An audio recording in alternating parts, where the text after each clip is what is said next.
Good morning and welcome to the KOAM Morning News. This morning we're talking about supporting local businesses. Tulsa, Oklahoma serves up its 16th annual restaurant week in support of Hunger Awareness Month, and it's a win-win situation for everyone involved, not just the restaurants and local food banks, but the community as well. So talking about that much support made us wonder, how do you support your local businesses? That's our topic for conversation this morning. Make sure you vote online through our app and take part in our discussion on our Facebook page.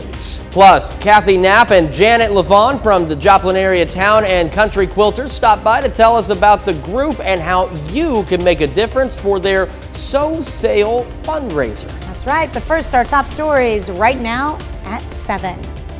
Coming up, the bridge work on the South Rangeline Road builds some traffic issues, but the Joplin Police Department has some advice on how to best navigate if you need to travel Rangeline. Skywatch Storm Tracker is clear right now, but we are going to be warm as the day goes on. We'll talk temperatures and the weekend forecast coming up. And opponents in Missouri see their efforts go up in smoke as the initiative to pass legalizing marijuana stays on the November ballot. The 4 states' most watched news starts now. Well, thanks for joining us for the KOAM Morning News on Fox 14. I'm Tanya Bach. I'm Chris Warner. So it's going to be a bit of a warm day. We were talking about this on the KOAM side, and so if you didn't catch it, I just wanted to touch on it. You know, I've been showing the temperature difference map for the last 24 hours. We're 5 to 10 degrees warmer this morning than we were yesterday morning. Yesterday morning was 5 to 10 degrees warmer than Monday morning. So we're talking a roughly 15-degree difference in temperatures just over the last 48 hours, and that's just in the morning, and that's because we have a warming trend heading our way. So Skywatch Storm Tracker shows where we are just in a massive dry slot here across the Midwest, and it's going to remain that way for a little while. 7th and Rangeline looking pretty good right now. Temperature is currently 61 degrees in the city, so it's come down a little bit, but still not bad, pretty comfortable. Yeah, across the region, we're looking at 59 in Nevada, 58 Lamar, 55 in Pittsburgh and in Welch, 60 Parsons, 62 in Chanute. And this is that map I was just talking about. You can see right now, as we've cooled off a bit here, we're not much warmer, but you head further west, and that's where we get to that 5 to 10 degree warmer range for morning temperatures right now. Allergies, a big issue right now too. Ragweed, the main culprit. We are at a 9.4 out of 12 in that moderately high category, and an 8.9 out of 12 for tomorrow. Again, moderately high, so keep the allergy medicine handy. So we go through the rest of the day, mostly clear skies. We're going to warm up to 92 degrees, and as we go through the evening, we'll watch some clouds on the increase. No rain chances, unfortunately, but we will see temperatures drop back down to 62. Now take a look at this weekend forecast. 93 on Saturday, 96 on Sunday as part of this warming trend. Partly cloudy skies, temperatures on the upswing, and starting this weekend is when we start to see our nights in the lower 70s. That's 30 degrees warmer than where we were Monday. We'll talk more about the full forecast, including a look at the 7-day here in just a few minutes. All right, sounds like we've got a lot to talk about, including a lot more heat. Yeah, a lot more heat, unfortunately, but we are still in summertime. All right, thanks, Chris. Well, Joplin Police says the bridge construction on South Rangeline Road is causing some traffic issues, and to help, the JPD is offering advice on navigating around it. They say not to use a parking lot as a detour. Also, don't make U-turns after a lane restriction or drive between cones. Officers will be watching that closely. In cars that are cutting through business parking lots because they don't want to wait for a stoplight, or they're trying to go around the cones, which those cones are in place for a reason, and it's against the law to go around those cones. You can be cited, and we're looking at that very carefully to make sure that we're dealing with those. We want to keep you safe, and we want to keep the construction workers that are out trying to get this project done for us. We want to keep them safe. They deserve to go home as well. Authorities also caution you should slow down in construction zones. Despite several lawsuits challenging it, legalizing marijuana remains on the ballot for Missouri this November. On Tuesday, a Missouri Supreme Court ruling essentially denied a challenge of signatures on the ballot initiative and upheld the certification. Tuesday was the statutory deadline for ballot changes in Missouri. The election is on November 8th. Oklahoma Governor Kevin Stitt issues an executive order to deliver drought relief to farmers across the state. Governor says it's due to drought conditions in all 77 counties of Oklahoma. The order calls for the immediate formation of a drought commission to consider requests for use of emergency drought relief funds. The board consists of the state's agriculture secretary and the directors of Oklahoma Conservation Commission and Water Resources Board. On this date in 1964, President Lyndon B. Johnson presents writer John Steinbeck with the U.S. Medal of Freedom. Steinbeck had already received numerous other honors and awards for his writing, including the 1962 Nobel Prize and a 1939 Pulitzer Prize for Grapes of Wrath. He published his first novel, Tortilla Flat, in 1935. Grapes of Wrath, Steinbeck's masterpiece, details the struggles of an Oklahoma family who lose their farm and become fruit pickers in California. He passed away in New York in 1968, and I certainly do remember the Grapes of Wrath, and I remember seeing the movie for that too. And it's kind of it's hard to believe some of the things that we have gone through to get where we are today. And then there's, I'm sure, from other perspectives, say 50, 60 years down the road, they're going to say, boy, look at what they went through in the 2020s to get to where we are now. Well, and it's about a time period that played a significant role in my family too, as farmers in southeast Kansas during that area in Anderson County. That it was huge because there was no water. Everything was drying up. Yeah, the and Dust Bowl was I think I've shared this story problem. before, but my great-grandfather, he was one of two people in the county who was blessed with the ability to be able to help find water. They called them water witchers. Oh, wow. But yeah, he knew how to douse, and he was able to find water wells for people in the county. And that's really cool. Yeah. Unfortunately, no water inside for us. Take a look at the 7-day. We continue to warm up. Temperatures in the lower to mid-90s as we head through the rest of the week. We stay hot. We stay dry. We're still watching the possibility of maybe some showers and thunderstorms late next week. It's something we'll keep a close eye on. But right now, at least, hot, dry, and uncomfortable in terms of those temperatures pushing 96 by Sunday. Up next, it's a matchup of undefeated teams as the Seneca Indians take on the Lamar Tigers later this week on the gridiron. We've got a behind-the-scenes look at Seneca as they prepare for the big game. And later, the U.S. records its first confirmed death from the Monkey Pox virus, and now officials send out a warning to certain people who may be at risk. You're watching the KOAM Morning News on Fox 14. The Seneca Indians are off to a hot start to the football season. Seneca is 3-0 in their first 3 games, outscoring their opponents 151-15. Now this week is a big test for the Indians. They'll hit the field against Lamar on Friday. The Tigers also undefeated, sitting at 3-0 and ranked number 1 in the state in Class 2. So we caught up with the Indians to talk about taking their shot at Lamar and what makes the Tigers so tough to prepare for. We got a really good team coming in Friday, number 1 team in the state, and tons of tradition, what they've been able to do the last several years, and they're as advertised on film, so we'll have our hands full Friday night. Super athletic at every position. They can all run, they're physical, and then got some guys that can make you miss in space. It would mean a lot for our program and our community, but one thing we want to focus on is just keep getting better week by week. It's not like it's the state playoffs just yet or the district playoffs just yet, and it's week 4, so we're just on a gradual slope just to keep getting better and better. The Kansas City Chiefs won their season opener on Sunday, blowing out the Arizona Cardinals 44-21. This week, short week though for the Chiefs. They have to turn right around and play again on Thursday, hosting the Los Angeles Chargers for their home opener. The Chargers, like the Chiefs, are also 1-0. Kansas City has won 3 straight Thursday night games, including one against the Chargers last December. So Thursday games have been good to them lately, but they're still not easy.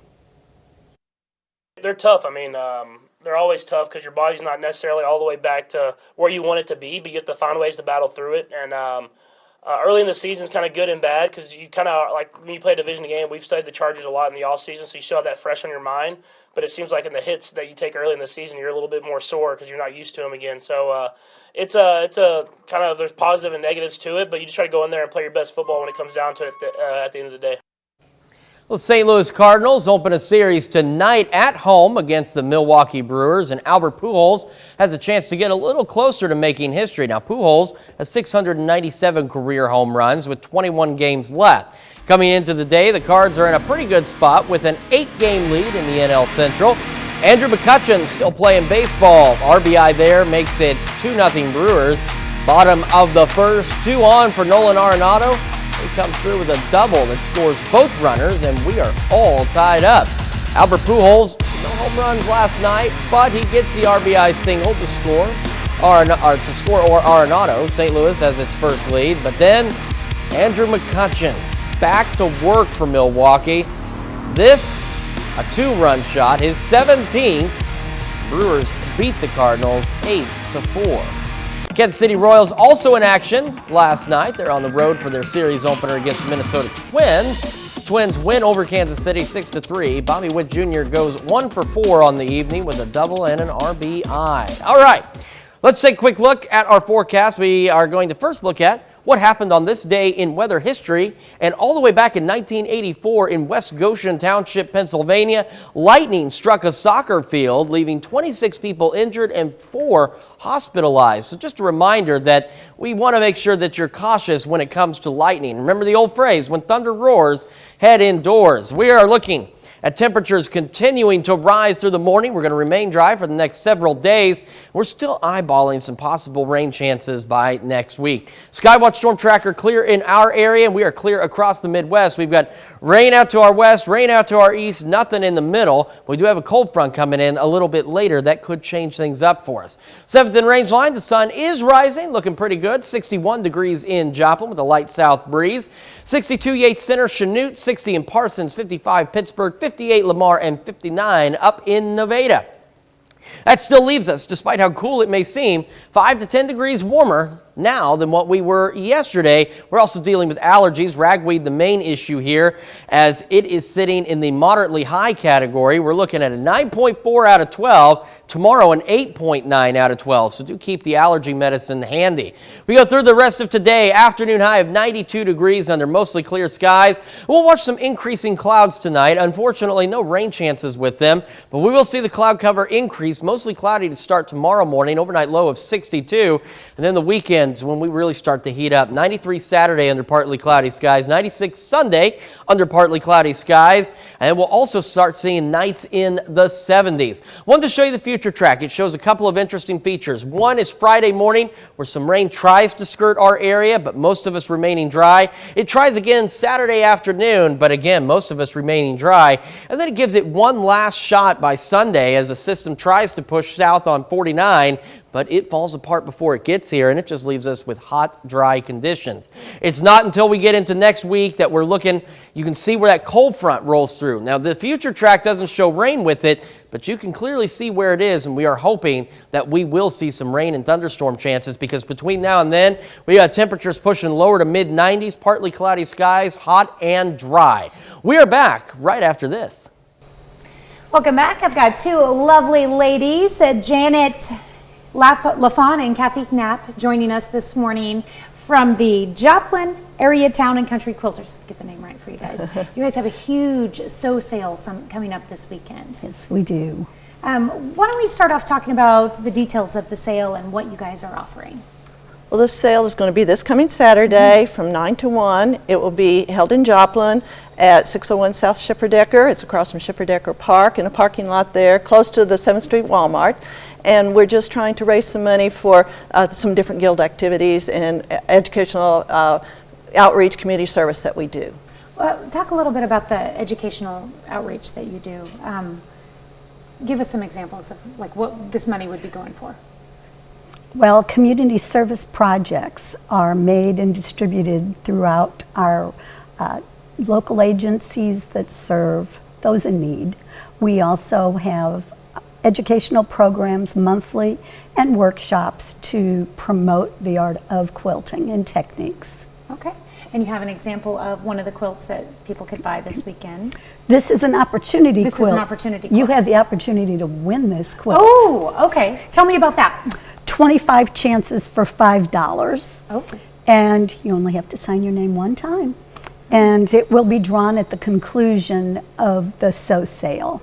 Okay, so you can technically get this quilt for $5. Yes. Hopefully you'll buy more chances than that. Yeah. Someone will walk away with it for $5. Wow, that's impressive. Okay, and these are some samples of what would be for sale. Let's talk about some of the items that you make. We're so excited. Our members have worked very hard to come up with like you say, a wide variety of things. We have things from like bowls that you can use, covers that you can use in the microwave, those, yes. that are so nice. Also potato bags that you can use in the microwave. We just have some kitchen items like pot holders.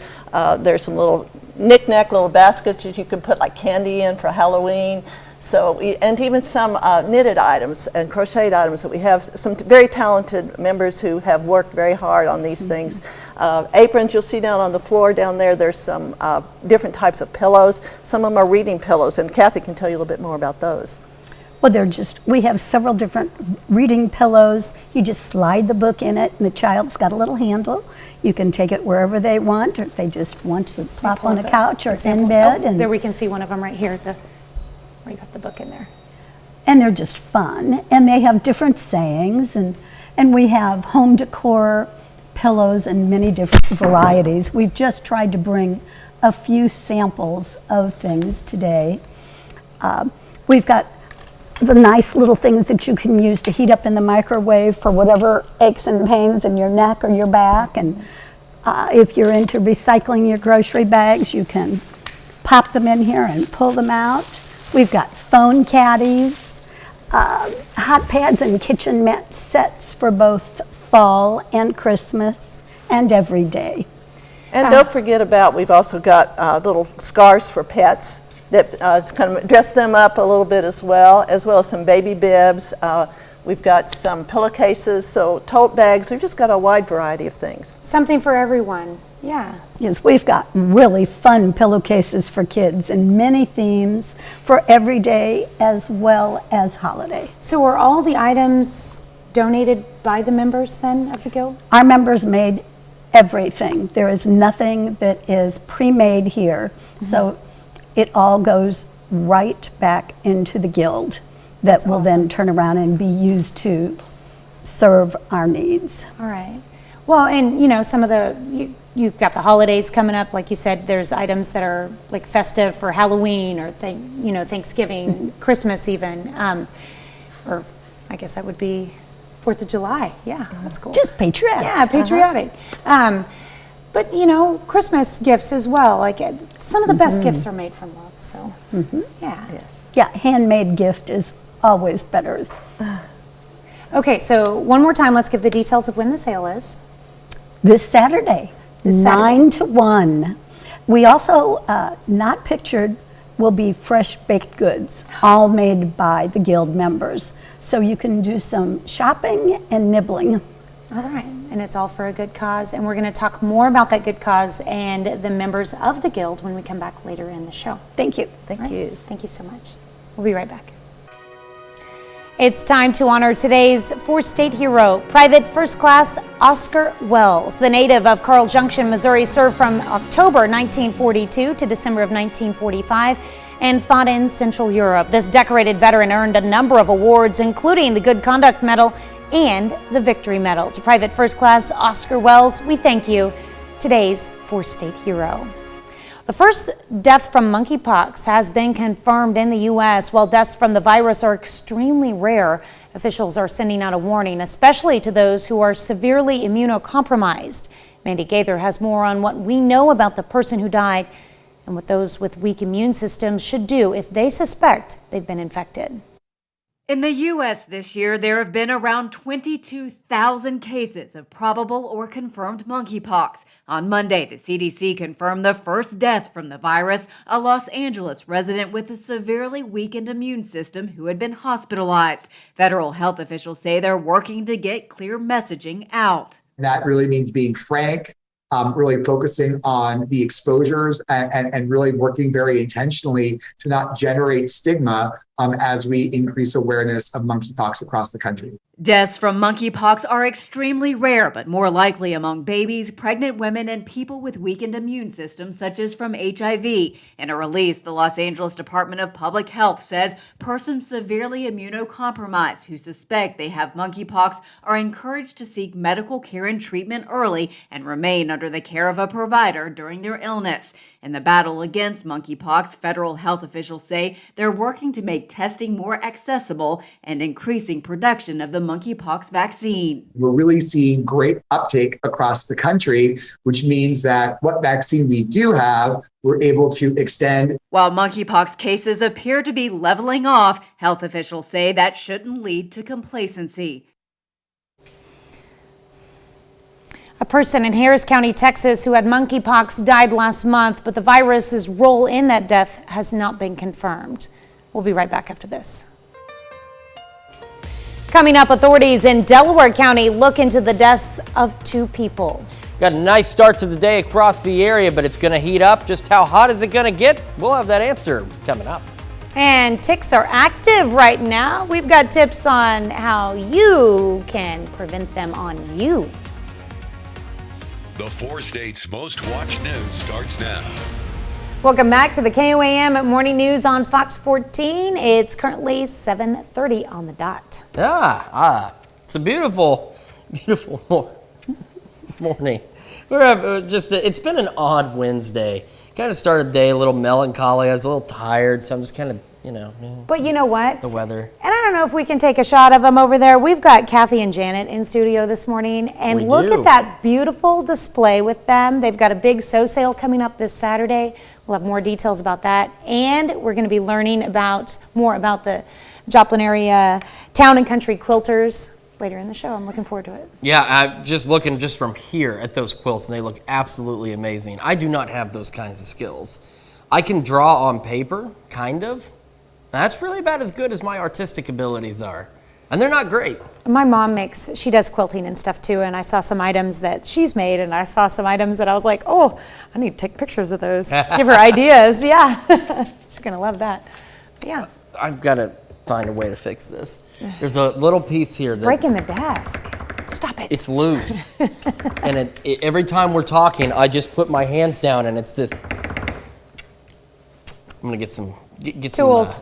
Some duct tape. Because remember, if it's supposed to move and it doesn't, it's WD-40. If it moves and it's not supposed to, it's duct tape.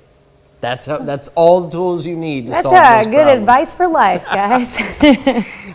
Some not so good advice necessarily. I don't know. Okay, this is your weather forecast. It's supposed to be good advice. Well, the good advice today is to do what you can to stay cool because it's going to be a warm one. Take a look. 7th range line. The sun's looking pretty nice, though. 61 degrees as we start the day in Joplin. We're set at 57 in Columbus, 56 Pittsburgh, 59 Iola, and 61 in Fort Scott. We've been talking about it all morning, 5 to 10 degrees warmer now than we were 24 hours ago. And remember, yesterday, we were 5 to 10 degrees warmer yesterday morning than we were Monday morning. So we've seen a roughly 20-degree increase in just morning temperatures, which means it's going to be a warm one. Right now, the other issue we have is ragweed pollen. I've got some folks at home who are suffering miserably from allergies right now, and here's why. 9.4 out of 2 for ragweed today, 8.9 out of 12 tomorrow. It's the moderately high category. There's not a lot of pollen relief in sight, unfortunately, so make sure you keep the allergy medicine handy.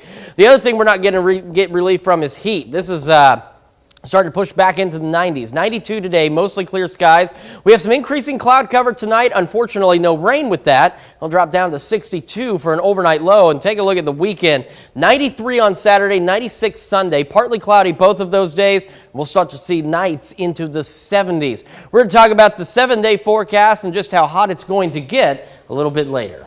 All right, thanks, Chris. Oklahoma authorities investigate the deaths of 2 people in Delaware County Tuesday evening. Authorities say the bodies of a man and a young boy were found near Highway 28 and 395 road south of Grand Lake. They say a child found the 2 bodies in a ditch. They're not sure how long the bodies had been there. A car was near the bodies. Officials are not sure if the car is related, but they are getting a search warrant. Ticks are most active during the warm summer and fall months, and this time of year people may discover baby ticks, also known as seed ticks. Conservation worker from Joplin says the tiny ticks may curl up on a person's legs as groups. He says baby ticks do not spread diseases yet, but it's a good idea to wear protective clothing on ankles or other vulnerable areas. Tiny ticks can be hard to notice, which is why he reminds people to check themselves after coming back from outside, possibly using a flashlight. Sometimes you need a magnifying glass to be able to see them and get them because they're so small. And a lot of times they like to find your ankles, back of your knees, your waistband. So you may have to have somebody help you because they're they're so small, and the locations they're in, you may not be able to see them to remove them yourself. Smith says if you have an adult tick, you can prevent it from spreading a disease if you get it removed as soon as possible within 24 to 48 hours. All right, real quick check of the 7-day forecast. You can see where temperatures trend upwards. We start hovering lower 90s to mid 90s. We stay partly cloudy and hot for the next several days. Watching some rain chances by the end of next week, but it's still a ways away, so we'll keep an eye on it as we get a little bit closer. All right, and this morning we've been discussing support for local businesses. Tulsa is serving up its 16th annual Restaurant Week, and it's an event that helps bring attention to Hunger Awareness Month every year. And the Food Bank of Eastern Oklahoma partners with local restaurants for 10 days. It's a win-win for all situations, or for all parties involved. Shows the community power that local businesses can have if given support. So our question to you is, how do you support local businesses? Do you patronize them? Do you donate to them? Do you tell people about them? Maybe do all those things. Maybe you don't. Maybe you do something different. And so far, 71% of you say you simply patronize them. That's awesome. 3% of you donate to them. 6% spread the word. 14% of you do all of those things. And 6% of you do something a little different to help the local businesses. Make sure you vote through our website, through the app, and take part in the discussion on our Facebook page. Well, another half hour of news and weather is just ahead. Coming up on the KOAM Morning News on Fox 14, Kathy Knapp and Janet LaFawn step back into the studio to tell you what their sewing sale is for. Give you another reason to come out and help out a good cause. They don't need to step back in. They're already here. Yeah. And we're going to have how child poverty rates fell by nearly half in 2021. You're watching the KOAM Morning News on Fox 14. We'll be right back. This morning, we've been learning about the Joplin area town and country quilters. I've got Janet and Kathy in studio with us. We've already talked about a big sale coming up Saturday, which we'll touch on that here in a little bit again. But I want to learn more about the Quilters Guild itself. How long have you guys been around? How many members do you have? Let me know. The Guild was founded in 1985 by Betty Bridges. Okay. And has continued. We've had several different homes over the year, but for the last few years, we use the facilities at Peace Lutheran Church, and they're very gracious to give us this great meeting place. And we meet monthly on the third Tuesday. And when you meet, is that a time for everybody to get together and do quilting and stuff, or do you just discuss ideas and do most of that at home? Well, we do several different kinds of things. Sometimes we'll have workshops in the morning. Since COVID, we have not been able to host our lunches, but we'll revisit that for the next year. Mm-hmm. And then at 1 o'clock, we have an educational program. It many times is from out-of-towners who will come and teach new techniques. Oh, wow. Or templates or patterns, or give us trunk shows and ideas. It's nice to see what other people can do. Yeah, it's always a good idea to learn new tricks of the trade, and it helps new members that are in to learn how to do stuff that you guys have been doing for a while. How long have you two yourself been quilting? I've been quilting 20 years. I've been quilting about 10 years, something like that. How did you decide to get into it? Well, for me, I was approaching retirement, and I had been so busy with my work that I really hadn't developed into any hobbies, and so I had some friends that were involved in quilting, and I had grown up sewing, grew up in 4-H, and so I just thought, well, I always like to sew, I'm going to give this a try, and you just kind of get hooked. Yeah. Don't mind the pun. Get hooked. I like that. And I came to my quilting journey a little differently. I always liked to sew clothes and fun home dec things. And then when we moved to Joplin, I learned about a quilt class and took that and never looked back. What would you say for folks who would want to get into it? Can they just show up to one of your meetings, and how do they find out about it? Oh, absolutely. We have a website, which I think you'll probably put the information up about that. And we do welcome anytime people to come. They can visit for a meeting or two. We do have, it is a membership organization, so eventually we'd like for them to pay dues. But we would welcome anyone anytime to come and check us out and get involved, because it is, we have people from beginners all the way to extremely experienced quilters, and everyone is so willing to share with their knowledge that they have.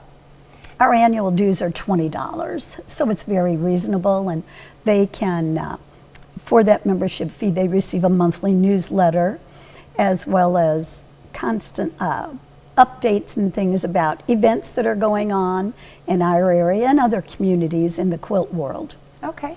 And your guild it's a giving organization too. You've donated a lot over the years. Do you want to share a little bit about what you guys did last year, or? Yes, we typically identify as a group some different agencies that we try to contribute to. This year we're actually, I think, are recognizing about 8 different agencies and just trying to help them out with some needs, like, for example, some that are dealing with young women who may be pregnant and are needing to, the basic necessities for the babies. So we have burp cloths and receiving blankets and things like that, and bibs that we give away to them. To the other side of the spectrum, we have the Area Agency on Aging, and we have donated in the past, and I think maybe this year, some walker bags for some of their members that are, participants that are needing some help there. Or we have done in the past some, for like the Meals on Wheels, some placemats to just help brighten their day a little bit. We also donate a quilt to them that they can use as a fundraiser. So we've done a wide variety of things. That's awesome. Okay, yeah, and it said here that you donated 213 quilts, receiving blankets, and birth cloths to the Children's Center, Children's Haven, Crosslines, CareNet Pregnancy Resource Center in Neosho, Life Choices, Lafayette House, Area Agency on Aging. That's amazing. We thank you. Well, we're glad to do it. It gives our members an opportunity to share their passion and have a place to make a difference in the community. Well, in case you missed it, there are 2 big things going on this weekend. The first, of course, is your Sew Sale, where you'll have items like all of these that you guys have down here. It's coming up Saturday from 9 to 1 at what park? 601 South Schifferdecker, across the street from Schifferdecker Park. There you go. It's actually in the Arkansas Stone Building parking lot. Okay, and you'll see the quilts and you'll see the items and stuff, so it won't be hard to miss for sure. And we have a lot of signage. And if you'd like a chance to win this blanket, you can buy tickets for that as well. Share that really quickly. 25 tickets for $5. All right, and you can definitely do that. And of course, all of this from this weekend sale goes to all the proceeds from it. You guys are donating to all of these organizations that we talked about, so that's awesome. Well, thank you so much for coming in. Thank you for giving us this opportunity to spread the word about the Sew Sale and the Guild. All right, and you can find more information about both on our website at KOAMnewsnow.com. We'll be right back. 7th and Range line looking really good this morning. Traffic picking up a little bit, and temperatures are going to pick up a little bit too, right? Not yet, though. We're at 61 in Joplin under mostly clear skies. We've got decent temperatures to start the day. 62 Fredonia, Yates Center, Chanute, and Independence. 58 Parsons and Columbus. 61 in Carthage, and 60 as we start the day in Lamar. Even though it still feels nice outside and the temperatures are pleasant, we're still at 5 to 10 degrees warmer than what we were 24 hours ago. We're also dealing with some serious allergies. Ragweed is the main deal that we're focusing on right now. And today, it's a 9.4 out of 12. Tomorrow, it's an 8.9 out of 12. And that is in that moderately high category. So if you've got allergies or you got to be outdoors, make sure you pack the medicine with you. So 92 is our expected high today under mostly clear skies. As we go through tonight, we see increasing clouds. Unfortunately, no water falling from these clouds. Our temperature will get down to 62 for an overnight low. We heat up going into the weekend. 93 Saturday, 96 Sunday under partly cloudy skies. And the weekend is when we start to see nights in the 70s. So let's take a look at that 7-day forecast real quick, where you can see we warm up, lower to mid-90s. We stay partly cloudy. We stay hot. We're watching some rain chances by the end of next week. As we get closer, we'll fine-tune that forecast and see exactly what that's going to look like, but we're certainly hoping that that holds true. In Consumer Watch this morning, the share of children in poverty fell by nearly half last year, due mainly to the enhanced child tax credit. Census Bureau data released Tuesday shows 5.2% of children lived in poverty in 2021, down from 9.7% the year before. Percentages are based on a broader alternative measure developed by the Census Bureau. Supplemental poverty rates for kids was the lowest on record since the measure began. The overall supplemental poverty rate was also down in 2021. We'll be back with more after this, but first, here's a look at market prices before the opening bell.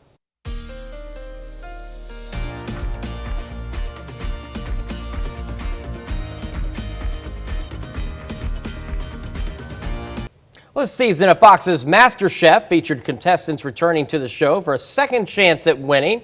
Tonight, the top 3 make their final dishes in hopes of finally taking that title. We're going to talk with them about what it means to make it this far and how the competition really heats up this next round. Here's Fox's Ashley Dvorkin. It's like a dream come true for me. Find out who wins it all on MasterChef Back to Win Wednesday. It kind of felt like this culmination of my life's work. You walk through those big doors, you hear the crowd screaming, and it was like, this is the Super Bowl. I was the runner-up on MasterChef Junior. It was a little bit of a validation that, I was supposed to come back.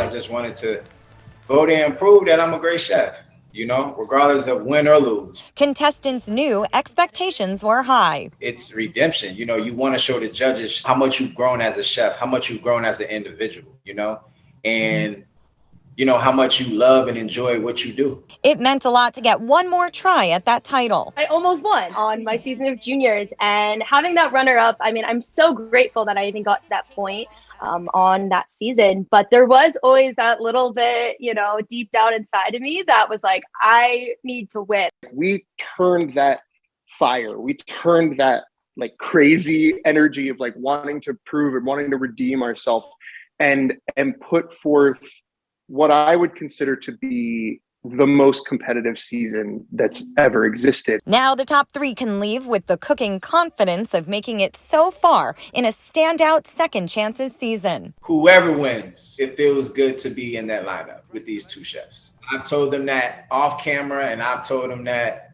during just regular conversations, Doesn't matter who wins, y'all family. In Hollywood, Ashley Dvorkin, Fox News.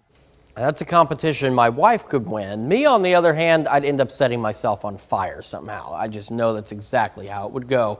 And it's almost going to feel like fire as we head through the rest of the day and into the weekend as temperatures really start to warm up. Now, 7th and Rangeline looks pretty good. We got clear skies and good temperatures. 61 in Joplin right now.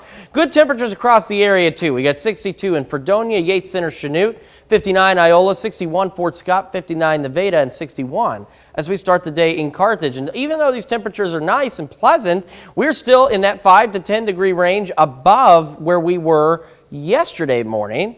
So we're on a warming trend, unfortunately. We're also dealing with an allergy situation, too. Ragweed, the main culprit here. And on the allergy outlook, ragweed's at a 9.4 out of 12 today and an 8.9 out of 12 tomorrow. Both of those days, the moderately high category. So if you got to be outdoors and you have allergies, pack the allergy medicine. Keep it with you. I keep saying that, but that's because you want to make sure you're prepared. You don't get caught off guard by a sudden attack here. 92 degrees is our expected high today under mostly clear skies. Tonight, we'll have increasing clouds, no rain chances, unfortunately, an overnight low of 62, and the weekend really heats up. 93 Saturday, 96 Sunday. We got partly cloudy skies both days, and that's when we start to see nights in the 70s. Now, on the future track, it does show where some rain showers try to get in to our area Friday and then again on Saturday, but the majority of us should remain dry, unfortunately, for the drought situation. There's another batch that tries to make its way in down I-49, but by Sunday evening, it just kind of falls apart, and you saw it just leaves us with hot temperatures instead of any rainfall. It's next week that we're watching. You can see that. You see that line just go sweeping through, and you'll see it again here. There's a cold front coming in, and we're hoping that's going to be the catalyst for some shower and thunderstorm activity next week to bring us some of that much needed rain, because between now and then we are looking at lower to mid 90s for afternoon highs. We stay partly cloudy, we stay dry, we stay hot, and we watch the overnight lows start to creep up into the lower 70s. We'll be back with more right after this. Heading for an afternoon high of 92 degrees today and mostly clear skies as we go through the night. Increasing clouds, no rain chances though, but an overnight low of 62. And a quick look at the 7-day shows where we remain very warm. We continue to warm, lower 90s to mid 90s as we head into the weekend. Unfortunately, no rain chances in sight. We remain partly cloudy, hot and dry. Overnight lows creeping into the lower 70s. Then we are watching some rain chances by the end of next week with a cold front that's coming through, and we are hoping that they hold for us because we desperately need that rain with that drought situation right now. So have you ever tried poutine? I don't know what that is other than the Russian leader. It's not Putin, poutine.